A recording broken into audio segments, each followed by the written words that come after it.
Šis vaizdo įrašas bus kiek kitokia tema neįprastai, nors tai vis tiek galima būtų priskirti savęs ugdymui. Kalbėsiu apie sveikatą, o jei konkrečiau, tai apie vaistą nuo beveik visų ligų – badavimą. Kadangi nesu nei gydytojas, nei mitybos specialistas, privalau perspėti, kad tai, kuo pasidalinsiu šiame video, yra tik tai mano asmeninė nuomonė ir patirtys. Internete apie badavimą yra pakankamai informacijos lietuvių kalba, bet ne itin daug apie sausą badavimą. Sausas badavimas tai kaip tu tam tikrą laiko tarpą visiškai nieko nevalgai ir nevartoji vandens. Kodėl kas nors užsiimtų tokia iš pirmo žvilgsnio beprasmiška ir neskausminga praktika? Todėl, kad jie turi begalę gerų savybių mūsų fiziniai ir psichiniai sveikatai. Tikras sausas badavimas reiškia, kad tu ne tik nevalgai ir negeri skysčių, bet visai neturi jokio kontakto su vandeniu. Tai yra nesiprausi, neskalauji vandens burnoje ir panašiai. Vienintelis vanduo, kurį tu gauni sauso badavimo laikotarpiu, yra drėgmė natūraliai tvyranti ore, priklausomai nuo regiono ir metų laiko. Mokslininkai teigia, kad žmogus be vandens negali išgyventi daugiau nei 3 dienų. Dabar jau žinome, kad tai yra eilinė apgaulė, nes pasaulyje yra daugybė žmonių, kurie reguliariai praktikuoja sausą badavimą ir atlieka 10, 20 ar net daugiau dienų sausą badavimą. Norite, kad visai perkaistų smegenėlės? Jau kurį laiką Rusijoje ir visame pasaulyje garsėja autonomiško gyvenimo būdo judėjimas, kurį praktikuojantys žmonės teigia, kad jie visiškai nevalgo maisto, negeria vandens ir nemiega. Ir taip jie gyvena ištisus metus. Tai paneigia viską, ką mums teigia modernusis mokslas. Ir nors negalime būti tikri, ar tie autonomų pasakojimai yra tiesa, jų istorijos skamba gana įtikinančiai. Nagrinėjau ne vieną tokį pasakojimą ir atvirai galiu pasakyti, kad tai neeiliniai žmonės turintys išplėstą sąmonę. Bet kaip bebūtų, šiame kanale visada skatinau kvestionuoti viską ir niekada aklai nepasitikėti niekuo, ypatingai kažkieno žodžiu. Tikėjimas dažnai ir lieka tik tikėjimu, bet žinojimas tai jau yra kas kita. O žinojimas ateina tik pačiam išbandžius kažką savo kailiu. Apie autonomus galbūt pakalbėsime sekančiuose video. Šis video yra apie badavimo praktiką. Žmogaus kūną sudaro apie 70% vandens. Tai yra vandens sistema, todėl su juo ir reikia elgtis atitinkamai. Viską, ką jį įdedame, organizmas bando paversti į distiliuotą skystį. Kraujas, seilės, šlapimas, amnioninis skystis, tai yra vaisiaus vandenys, ir kiti kūno skysčiai yra distiliuotas produktas. Žmogaus organizmas yra vandens distiliavimo sistema, vadinasi, jis supranta tik distiliuotą skystį. Todėl akivaizdu, kad efektyvi organizmo hidracija yra pats svarbiausias faktorius norint palaikyti optimalią sveikatą. Tai geros kokybės skysčiai, o ne maistas daro mus sveikais. Įdomu tai, kad sveikatos ekspertai mums rekomenduoja išgerti 2 litrus vandens per parą, bet nepabrėžia kokio vandens. Problema yra tai, kad dauguma geria vandenį iš čiaupo ar iš plastmasinio butelio, o toks vanduo ne tik nepadaro mūsų sveikais, bet atvirkščiai kenkia mūsų organizmui. Visas toks vanduo yra pilnas neorganinių mineralų, tokių kaip dulkės, smėlis, žemė, purvas ir taip toliau.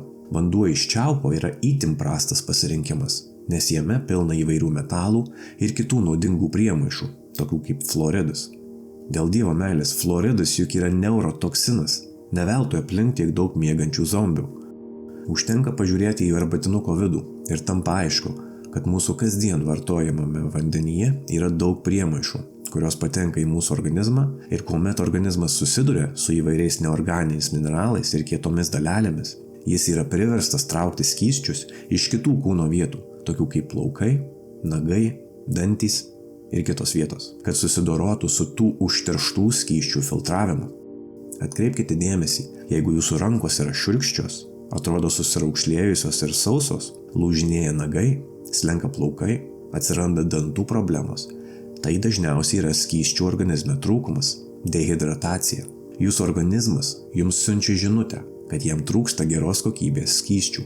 Ir nors daktarai sakys, kad problema yra prastoje mityboje, vitaminų ar mineralų nepakankamume, kas iš dalies gali būti tiesa, atminkite, kad kūnui bus sunku susitvarkyti su bet kokiu vartojimu maistu, jeigu jis nuolatos egzistuoja chroniškoje dehidratacinėje būsenoje. Tai kokie skysčiai padeda efektyviai hidratuoti mūsų organizmą? Kaip ir minėjau anksčiau, organizmas yra vandens sistema. Jis supranta tik distiliuotą skystį. Visada atminkite, kaip viduje, taip ir išorėje. Kaip ir mes, taip ir motina gamta yra skysčių distiliavimo meistrė. Švieži organiški vaisiai yra numeris 1 geros kokybės skysčių šaltinis. Iš šviežių vaisių organizmas gauna beveik viską, ko jam reikia būti optimalioje būsenoje. Todėl norint pasiekti optimaliausią organizmo būseną, yra patartina vartoti kuo daugiau žalių organiškų vaisių, turinčių didelį sulčių kiekį, tokių kaip pavyzdžiui apelsinai, vynuogės, arbūzas, pomidorai, agurkai, kokoso vanduo ir panašiai. Taip, pomidoras yra vaisius. Taip pat galima spausti ir gerti sultis, o neturint galimybės, distiliuoti vandenį iš čiaupo ar iš butelio su naminiu vandens distiliatoriumi, kurį galima įsigyti buitinių prekių parduotuvėje. Pats asmeniškai vartoju tik tokius skysčius ir mano sveikata, nuotaika, produktyvumas ir sportiniai rezultatai niekada nebuvo geresni. Nesiūlau jums daryti taip, kaip darau aš, tiesiog dalinuosi savo patirtimi. Net nebejoju, kad kažkas tikrai ras tame vertės. Badavimo nauda yra akivaizdi. Mūsų organizmas, jeigu konkrečiai mūsų žarnynas, inkstai ir kiti virškinimo organai, dirba kiaurą parą kiekvieną dieną, 7 dienas per savaitę, 52 savaitės per metus.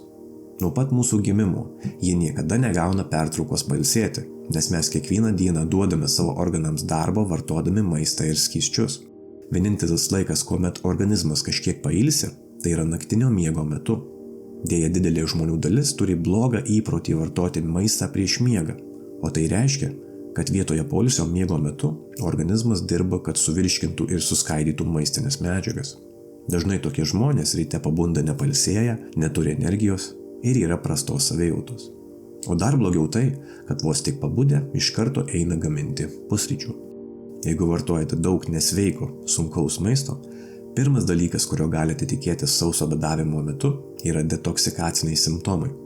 Nors tai daugelį gali išgąsdinti, tai yra geras ženklas, kad organizmas sėkmingai atlieka savo išsivalymo funkciją. Ar kada nors atkreipėte dėmesį į savo augintinius? Aš jau senai pastebėjau, kad jeigu mano šuo viduriuoja ar kitaip negaluoja, jis niekada nevalgo savo maisto. Gyvūnai žino. Deja, to paties negalima pasakyti apie žmones, kurie yra taip priklausomi nuo maisto, kad nesugeba savęs suvaldyti ir dažnai persivalgo. Mūsų visuomenėje yra didelė problema, nes dauguma žmonių valgo ne iki tol, kol yra sotus, bet iki tol, kol daugiau fiziškai nebegali valgyti. Močiutės čia irgi nepadeda, nes visada skatina pabaigti porciją, kad lėkštė būtų tuščia, o mes, norėdami būti mandagūs ir išvengti konfliktų, klausome jų ir taip iš lėto žudome save. Jeigu jau šiame kanale daugiau kalbėsime apie saviugdą, tai aptarti mitybą ir gyvenimo būdą yra kritiška, nes būtent šioje srityje žmonėms be galo trūksta žinių. Ir neatsitiktinai, farmacinė sistema jau ne vieną dešimtmetį neriasi iš kailio, kad tik žmonės nesužinotų, jog visi tie jų parduodami sintetiniai vaistai ir medikamentai mums nėra reikalingi, nes mūsų organizmas turi įgimtą gebėjimą pats save susitvarkyti. Tai yra prieinama visiems ir nekainuoja nieko. Sausas badavimas gali išgydyti daug ligų, kurios pasak farmacijos industrijos yra nepagydomos, tokios kaip pavyzdžiui diabetas. Deja, kai kurie žmonės savo organizmą yra užteršę nepataisomai. Kelios dienos sauso badavimo galbūt ir nepanaikins 50 metų blogų mitybos įpročių ir išsivysčiusių lėtinių ligų, bet tai tikrai padės organizmui sugrįžti arčiau optimalios būsenos. Atlikus bent 3 dienų sauso badavimą, ne tik leisite pailsėti organizmui, bet ir pajausite padidėjusį dėkingumą už maistą, vandenį ir viską, kas vartojama. Dažnai pamirštame, kad gyvename nuostabiu laikotarpiu, kuomet gardžiausi maisto produktai ir patiekalai daugeliu yra prieinami vos kelių klavišų paspaudimu. Todėl lengva pamiršti, kad kažkas tą maistą turi pasėti, užauginti, nuimti derlių, supakuoti, išskirstyti ir atvežti į parduotuvę. Daugelis yra praradę ryšį su savo maistu ir negerbė gyvūnų, kurie turėjo mirti, kad jūsų šeima galėtų mėgautis vakarienę, o gal net jos nesuvalgyti ir išmesti kartu su atliekomis. Verta susimastyti. Badavimo metu organizmas persijungia į ketozės būseną. Ketozė tai kaip iš angliavandenių turinčio maisto, pavyzdžiui grūdų, visų cukraus ar vaisių šaltinių, gliukozė smarkiai sumažėja, o tai priverčia organizmą rasti alternatyvų kuro šaltinį – riebalus. Vadinasi, jeigu turite perteklinį riebalų sluoksnį, badavimas padės jį sumažinti.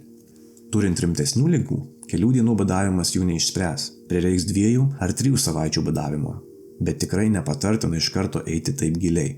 Pirmiausia, pradėti nuo kelių dienų, pajausti savo organizmą, susipažinti su naujomis būsenomis ir pamažu vis labiau didinti badavimo laikotarpį. Po kelių savaičių badavimo organizmas sugrįš į savo optimaliausią būseną, iš kūno pasišalins jame gyvenantys parazitai, sujautrės visi jūsų jutiminiai pojūčiai, protas išskaidrės, oda atjaunės ir sustiprės ryšiai su kūrėju.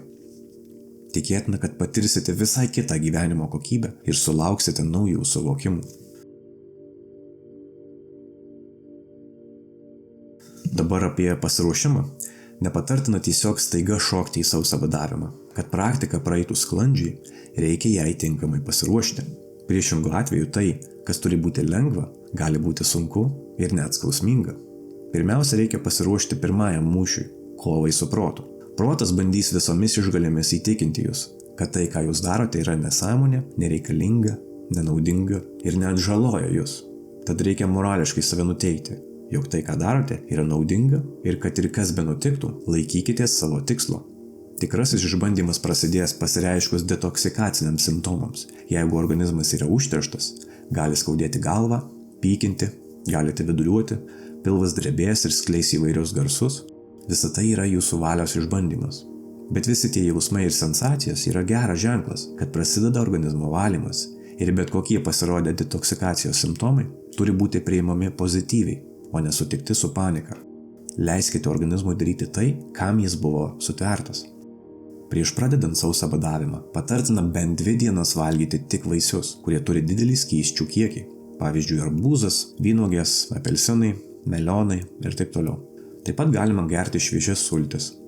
Tikslas yra kaip įmanoma labiau prisotinti kūno ląsteles skysčiais. Dažnas iš mūsų didžiąją gyvenimo dalį egzistuojame chroniškos dehidratacijos būsenoje, kas yra viena iš kelių pagrindinių priežasčių, dėl ko kyla beveik visos ligos. Nuolatos egzistuojant dehidratacijoje mūsų organizmas greičiau dėvisi ir sensta. Pasiruošimo metu pastebėsite, kad vietoje sunkaus maisto vartojant sultis, jūsų organizmas jaučiasi lengvas, turite daugiau energijos, gali būti geresnė nuotaika nei prastai. Taip pat gali pagerėti miego kokybė ar darbinis produktyvumas. Pati praktika nereikalauja ilgų instrukcijų, nes viskas jau yra paaiškinta jos pavadinime. Nevartojame skysčių ir maisto. Jeigu badaujate tik keletą dienų, patariu atlikti sportinę treniruotę, kad sumažinti raumenų katabolizmo riziką, ypatingai vyrams. Taip pat patartina šiuo laikotarpiu skirti daugiau dėmesio savo, meditacijai, kvėpavimui, tikslų apžvalgai, refleksijoms ir kitoms dvasinėms ar saviugdos praktikoms. Atminkite, kad viskas yra jūsų galvoje. Jeigu tinkamai nusiteiksite ir priimsite pozityvų požiūrį, laikas prabėgs greitai ir nepatirsite jokių kančių. Dažnam tai yra kova su protu, nes esame pripratę valgyti ir gerti kiekvieną dieną. Ir kuomet laužome šį šabloną, protas pradeda žaisti žaidimus ir įtikinėti mus sugrįžti į komforto zoną. Jeigu pasiruošimą atlikote tinkamai, tuomet būsite nustebinti, kaip iš tikrųjų lengva yra nieko nevalgyti ir negerti. Niekada sauso badavimo praktikos pabaigoje nejaučiu, kad organizmas norėtų maisto ar vandens. Po maždaug 48 valandų badavimo organizmas tarsi persijungia į kitą būseną. Viskas tarsi pradeda daryti savaime aišku. Tuomet pradedi suprasti, kiek daug tavo gyvenimą ir būsenas įtakoja nuolatinis maisto virškinimas. Geriausia yra tai, kad visa ta nesunaudota energija tampa prieinama ir gali būti panaudota kūrybai ar kitoms veikloms. Man asmeniškai produktyvumas badavimo metu visada šauna į viršų ir aš nuveikiu daug daugiau nei įprastai. Vienas iš svarbiausių praktikos etapų yra jos užbaigimas. Jeigu pirmas maistas, kurį burną įsidėsite po badavimo laikotarpio, yra kebabas ar kugelis, tuomet jūs galite prisidaryti savo rimtų bėdų. Mano patarimas, užbaigiant praktiką, tai padaryti su geros kokybės skysčiais, tarkim šviežiu kokoso vandeniu, sultimis ar daržovių sultiniu. Tuomet rekomenduojama keletą dienų valgyti tik vaisius ir gerti geros kokybės skysčius, šviežiai spaustas sultis, kokoso vandenį, galiausiai perinant prie salotų ir panašiai. Tokiu būdu jūs įkrausite savo organizmą ir iš praktikos pasiimsite daugiausiai naudos. Jeigu užbaigimo dieną prisivalgysite picų, kebabų ar cepelinų, jūsų organizmas gali sureaguoti labai neigiamai, gali atsirasti pilvo skausmai ar net išsivystyti liga, todėl būtina viską daryti sąmoningai ir su saiku. Pats asmeniškai reguliariai praktikuoju sausą badavimą. Paprastai darau mažiausiai 3 parų arba 72 valandų praktiką, kadangi mano mityba ir gyvenimo būdas yra pakankamai subalansuotas, mano organizmui dažniausiai to pakanka. Visada klausau savo kūno, pajaučiu kada ir kiek laiko reikia pabadauti. Mano sauso badavimo rutina yra paprasta.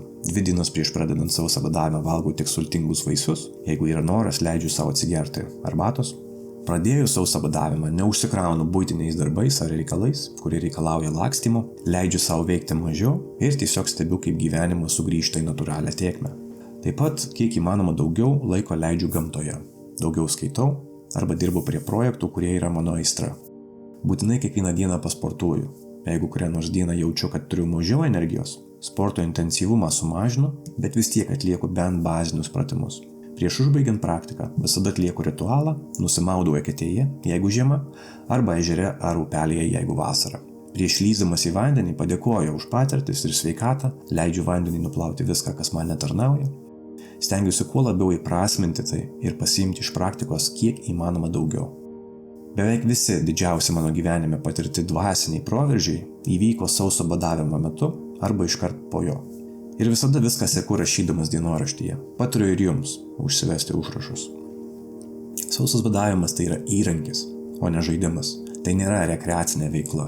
Todėl praktikuojant turi būti aiški intencija, planas ir moralinis nusiteikimas. Jeigu norite pradėti praktikuoti badavimą patys, ar turite klausimų, galite susisiekti ir aptarsime juos konsultacijos metu.